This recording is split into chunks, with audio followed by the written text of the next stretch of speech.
Hello everyone, welcome to my channel mega मंसल vlog.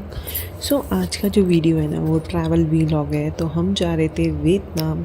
Yes, तो हमारा जो है ना 10 डेज़ का ट्रिप है। तो ये था डे 1, हमारी रात की फ़्लाइट थी।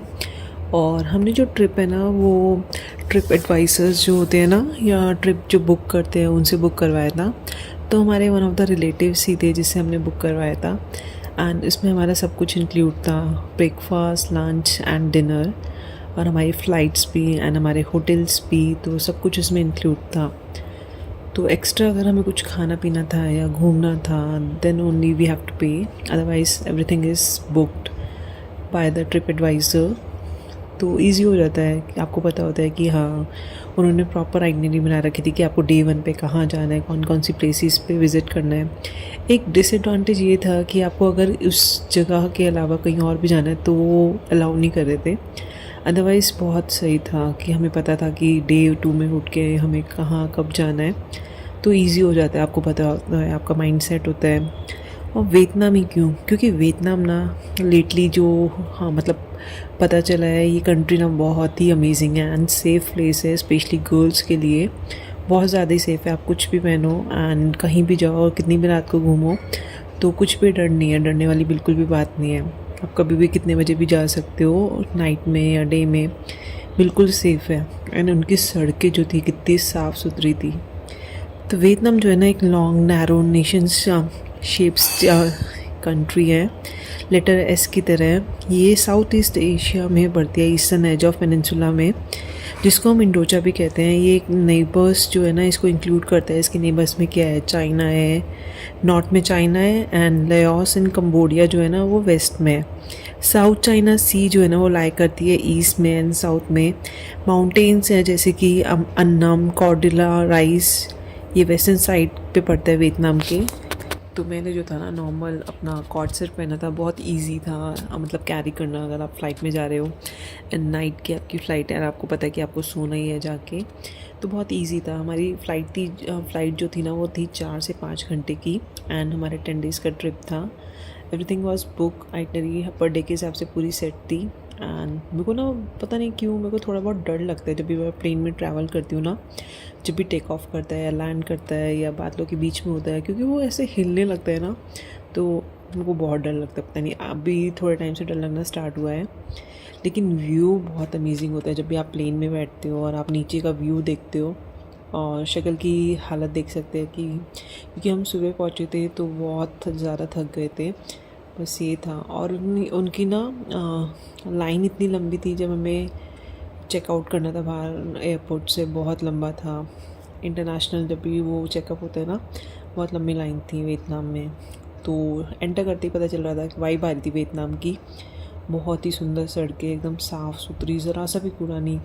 एंड जो इनकी कार्स भी थी ना वो प्रॉपरली अरेंज थी, ऐसे नहीं कोई भी कहीं पे भी खड़ी करके चला गया जैसे इंडिया में होता है। बहुत साफ़ सुथरी और प्रॉपरली ऑर्गेनाइज थी उनकी लेन्स जो है, जैसे वाइट लाइन जो दे रखी है ना उसी में उनकी कार पार्क थी, ऐसा नहीं कि उन्होंने कहीं भी खड़ी कर दी।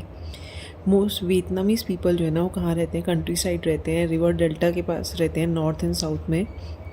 पीपल जो है ना उन्होंने धीरे धीरे मूव करना स्टार्ट कर दिया मेन सिटीज़ में, जो हो ची मिन है एंड हनोई है। तो हम जो थे फर्स्ट डे हमने लैंड करा था हनोई। तो ये आपका हनोई का आप देख रहे हो बाहर का व्यू, हनोई है। ये इसकी कैपिटल भी है वियतनाम की, हनोई जो है ना वियतनाम की कैपिटल है। And everyone was wearing mask. और उनकी बैटरी वाली स्कूटी थी, बिल्कुल भी जाम नहीं था, ट्रैफिक बिल्कुल भी नहीं था वियतनाम में, क्योंकि लोगों के पास ना इतनी व्हीकल है ही नहीं। एंड हम पहुंच गए थे अपने होटल एंड वहाँ जाके हमें पता चला कि हमारा चेक इन का टाइम तो अभी थोड़ा लेट है। तो मैंने जल्दी से वॉशरूम में जाके रेडी हो गई जैसे तैसे, क्योंकि हमारा लगेज सारा बाहर था, रूम अलॉट हुआ नहीं था। वेट कर रहे थे, वो था हमारा गाइड आज का, बहुत ही फ़नी था, बहुत ही विटी था, उसके साथ बहुत मज़ा आया। एक ही दिन था उसके साथ, लेकिन लग रहा था भाई कि तू 10 दिन क्यों नहीं है। बहुत ही अच्छा गाइड था, उसने इतना हंसाया ना, he was very fun loving.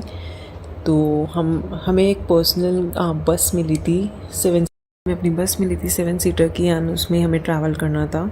तो डेली जो था ना अलग अलग कन्वेंस मिलती थी, कभी हमें 7 सीटर मिलती थी, कभी हमें 4 सीटर, कभी 5 सीटर, तो ऐसे डिफरेंट था। और हर गाड़ी जो थी उनकी ऑटोमेटिक, मतलब गरीब देश हैं फिर भी उसके जो उन्होंने लग्जरी प्रोवाइड कर दी थी अपने टूरिस्ट को या अपने लोगों को, बहुत ही तमीज़ से लेन से चल रहे थे वहाँ पे लोग, हेलमेट लगा रखा था प्रॉपरली।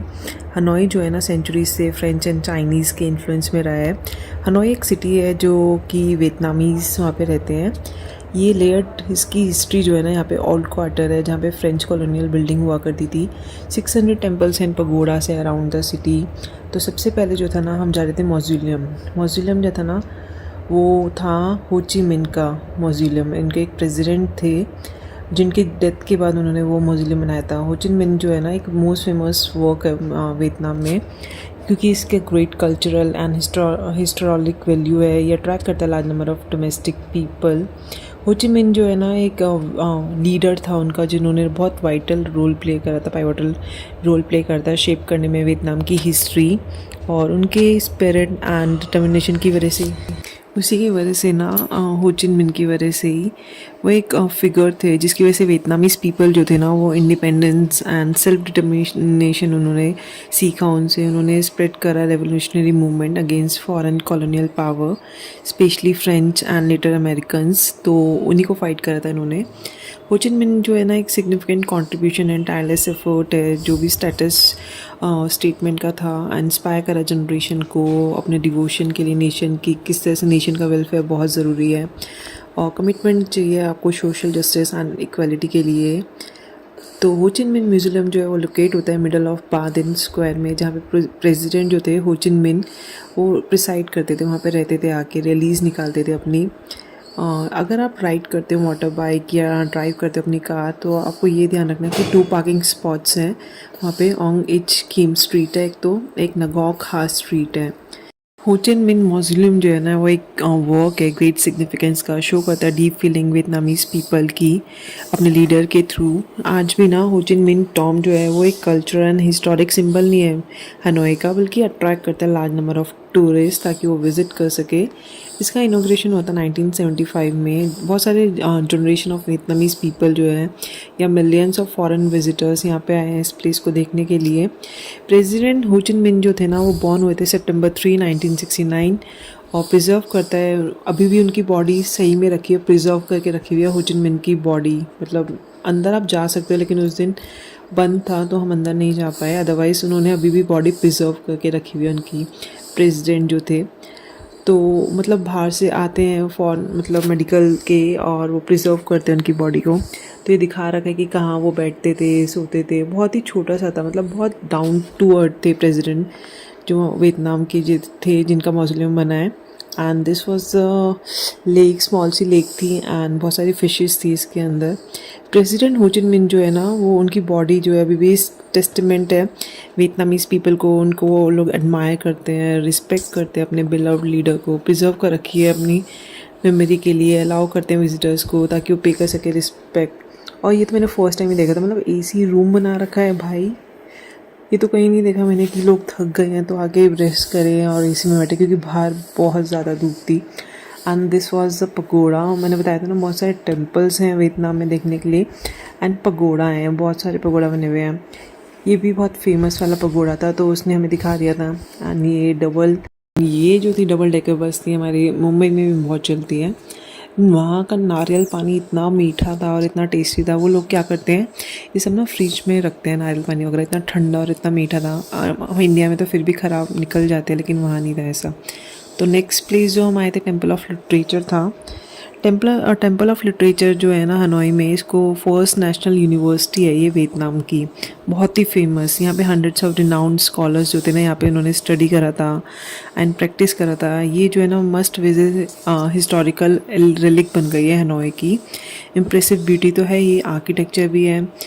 तो अगर आप वियतनाम आ रहे हैं तो टेम्पल ऑफ लिटरेचर ज़रूर आएँ, क्योंकि ये फाउंड हुआ था 1070 में, एम्परर ने फाउंड करा था, टोंग एम्परर थे। ऑनर करता है चाइनीज़ फिलोसफर को, कॉन्फ्यूशियस, ये तो सबने नाम सुना ही होगा। ओवर द ईयर्स क्या है ये, उनके जो बेटे थे ना, उन्होंने इस्टेब्लिश करा है new complex, imperial academy establish करी है। रॉयल मेंबर्स जैसे कि नोबल्स, प्रिंस, ब्यूरोक्रेट, ये सब आते थे यहाँ पे पढ़ने के लिए। ये लर्न करते थे डॉक्ट्राइन ऑफ कॉन्फ्यूशियस एंड उसकी थ्योरीज। जो कोर बिलीफ है ना इसका, उनका ये मानना है कि फोकस करो एजुकेट करने में अपनी rules of politics, social and ethical conduct को। ये माना जाता है कि लेके आओ वंडरफुल वैल्यूज़, इनकरेज करो हर इंडिविजुअल को कि वो डेवलप करे सोसाइटी में। जो आर्किटेक्चर था ना इसका, वो 5 मेन कोर्टयार्ड है। मतलब पहले क्या था, अगर आपको पढ़ना है ना तो आपको 5 गेट पास करने पड़ेंगे। एक गेट पास करा, फिर नेक्स्ट पे टेस्ट होता था आपका, फिर सेकंड गेट, फिर थर्ड, फिर फोर्थ, और ये था लास्ट वाला गेट। टेम्पल ऑफ लिटरेचर जो है ना, वो कहाँ लोकेट करता है, ये लोकेट करता है जियाम स्ट्रीट है, डोंगदा डिस्ट्रिक्ट, हनोई में, हनोई कैपिटल में ही है। ये लाई करता है। जो एंट्रेंस फ़ी है ना इसकी, स्टूडेंट्स के लिए तो $1 पर पर्सन है, और एडल्ट के लिए जो है ना $1.5 पर पर्सन है, चाहे वो लोकल हो या इंटरनेशनल ट्रैवलर्स हो। और चिल्ड्रन जिनकी भी एज 15 से कम है उनकी फ्री है। इसका ओपनिंग टाइम क्या रहता है, समर्स में है ना अप्रैल एंड अक्टूबर के बीच में 7:30 AM से 5:30 PM तक ये खुला रहता है, एंड विंटर्स में अक्टूबर से एंड अप्रैल तक 8 AM से 5 PM तक होता है। नेक्स्ट जो है हम गए थे हुआ कियाम लेक। कियाम लेक जो है ना एक रिलिक है जिसने बहुत सारे अप्स एंड डाउन देखे हिस्ट्री में, हनोई की हिस्ट्री में। सिंबल है कैपिटल का, सिंबल ऑफ द कैपिटल भी है, और अनमिसेबल डेस्टिनेशन, आपको यहाँ पे ज़रूर जाना चाहिए। इस लेक पे बहुत ही सुंदर लेक बनी हुई है, बहुत सारे ब्यूटीफुल प्लेसेस है इसके आसपास देखने के लिए। हो कियाम लेक जो है ना, ये हनोई का सिंबल है। यहाँ पे टूरिस्ट वॉक अराउंड करते हैं लेक के अराउंड, साइट सीइंग करते हैं, विजिट करते हैं सराउंडिंग्स ऑफ ओल्ड क्वार्टर। हो कियाम लेक जो है ना एक नेचुरल फ्रेश वाटर लेक है in the heart of Hanoi. ये लेक जो है इसको एक और नाम से बोलते हैं, लुक थू लेक भी बोलते हैं। और अंदर जो है ना इतना बड़ा टोटवाइस था, एंड इसको ये भी ना रियल वाला टोटवाइस है, इसका वेट जो है बहुत ज़्यादा था, एंड रियल वाला इसको प्रिजर्व करके रखा है इस टोटवाइस को। और ये सिग्नेचर जो है ना ये इंटरसेक्ट करते हैं बहुत सारी पॉपुलर स्ट्रीट को, जैसे ओल्ड क्वार्टर हो गया, या हांग दुआ हो गया, लुआंग वैन कैन हो गया, हैंग नांग हो गया। इसकी प्राइम लोकेशन इस तरह से है जिस वजह से ये बहुत कन्वीनियंट डेस्टिनेशन हो जाता है टूरिस्ट के लिए। सो हम 2-3 जगह पे जा चुके थे सुबह से लेके अब तक। जैसे हमने मॉज़िलियम देखा, टेम्पल ऑफ लिटरेचर देखा, पगोड़ा देखा, एंड हो कियाम लेक देखा, एंड उसके बाद हमने लंच करा। और हमारा क्या था, हमें ना इंडियन रेस्टोरेंट पे ले जा रहे थे, चाहे लंच कराने या डिनर कराने, तो बहुत ईजी हो गया था। वहाँ का फूड जो है ना प्रॉपर सी फूड है या सारा नॉन वेज है। तो हम जो थे अपना पर्सनली रेडी टू ईट लेके गए थे, क्योंकि हमें पता था हमें कुछ मिलने नहीं वाला एट अ टाइम। और इंडियन रेस्टोरेंट ना बहुत रेयर है, और एक इंडियन रेस्टोरेंट था जिसकी बहुत सारी ब्रांचेस थी। हम जिस भी सिटी में गए हमने सिर्फ उसी इंडियन रेस्टोरेंट में खाया, उसका नाम था बनारस। नेक्स्ट जो है हम पपेट शो में आए हैं, एंड ये जो था उसका एंट्रेंस था बहुत ही अमेजिंग। इतना मैंने पपेट शो तो बहुत देखे हैं बचपन में, लेकिन इतना अमेजिंग पपेट शो मैंने कभी नहीं देखा। ये जो है ना एज लॉन्ग एज 4000 ईयर है, जो कल्चर है ना वाटर पपेट्री का, बहुत यूनिक है एंड इंटीग्रल है वियतनामीज़ पीपल को। मतलब ये ना ये लोग रिलेट कर पाते हैं, क्योंकि ये लोग, इनके साथ ये हो चुका है, या ये वाले सीन जितने भी दिखा रखे हैं इस पपेट शो में नॉर्मली इनके साथ हुए हैं, इसी वजह से इन्होंने दिखाए हैं। एंड जो VFX थे एंड जो लाइटिंग थी प्रॉपर एकदम एप्ट थी। साउंड निकालते हैं, डांस करते हैं, मूव करते हैं अराउंड द वाटर, कंट्रोल होता है, ये इनविजिबल हैंड होते हैं जो बिल्कुल भी पता नहीं चलेगा आपको। इतनी मास्टरी कर रखी थी ना उन लोगों ने, जो भी मास्टर्स से जो इनको चला रहे थे, बहुत प्रिसीशन थी। लग ही नहीं रहा था कि ये अपने आप चल रहे हैं, इनको कोई मूव कर रहा है। वाटर पपेट्री ना ये ओरिजिनेट हुआ था नॉर्थ वियतनाम में 11th सेंचुरी में, रेड रिवर डेल्टा के अराउंड। तो वियतनाम ने ना विटनेस करा lengthy period of peace and prosperity. उसके बाद 1000 से लेकर 10 तक मोटिवेट करा कि लोग रिलैक्स करें, ऑर्गेनाइज करें फेस्टिवल्स एंड परफॉर्मेंस, जो कंट्री का ट्रेडिशनल बने। वाटर पपेट्री जो है ना ये मैनी ट्रेडिशन है, मतलब one of the many tradition है। जो बहुत क्लोज है the heart of Vietnamese people, क्योंकि एक ग्रेट सोर्स ऑफ एंटरटेनमेंट है यंग वंस के लिए हो या एल्डर्स के लिए हो। जो स्टोरी लाइन है ना शो की, वो रिवॉल्व करती है legends of king and stories, जो फोकस करती है वियतनामीज़ राइस फार्मर्स को। जो पपेट्स है ना पोर्ट्रे हुए हैं बहुत ही क्रिएटिव वे में, लाइक बॉय जो है वो राइड करते हैं बफेलो, ड्रैगन्स अपीयर होते हैं सडनली पानी के अंदर से। जो परफॉर्मेंसेस है ना वो इन्हांस करती है यूज़ ऑफ म्यूज़िक। आपने देखा होगा साथ में म्यूज़िक बज रहा होता है, instrument like symbols, drums, horn, single string guitar. Puppets जो है ना वो जोक करते हैं अराउंड इन ह्यूमन और animal character. Language of delivery जो है वो वियतनामी है और समझना थोड़ा मुश्किल है, क्योंकि समझना मुश्किल है, लेकिन लेफ़्ट राइट में ना उन्होंने होर्डिंग्स लगा रखे हैं तो उसमें इंग्लिश में भी आता है, तो थोड़ा इजी हो जाता है कि क्या चल रहा है, क्या डिपिक्ट कर रहे हैं। जो जेस्चर होते हैं ना पपेट्स के बहुत एक्सप्रेसिव होते हैं, और म्यूज़िक जो होता है ना एकदम परफेक्टली सिंक होता है स्टोरी के साथ। और सिंगर्स जो होते हैं वो शर्ट करते हैं वर्ड्स ऑफ इनकरेजमेंट, ताकि पपेट्स जो है वो रिएक्ट कर सके sharply. And this is me pink God said. उसके बाद हमारा पपेट शो ख़त्म हो चुका था एंड लास्ट में हम गए डिनर करने, एंड जो था वो था इंडियन रेस्टोरेंट जिसका नाम था बनारस। डे 1 हमारा ख़त्म होता है, so will continue on day 2। Bye bye.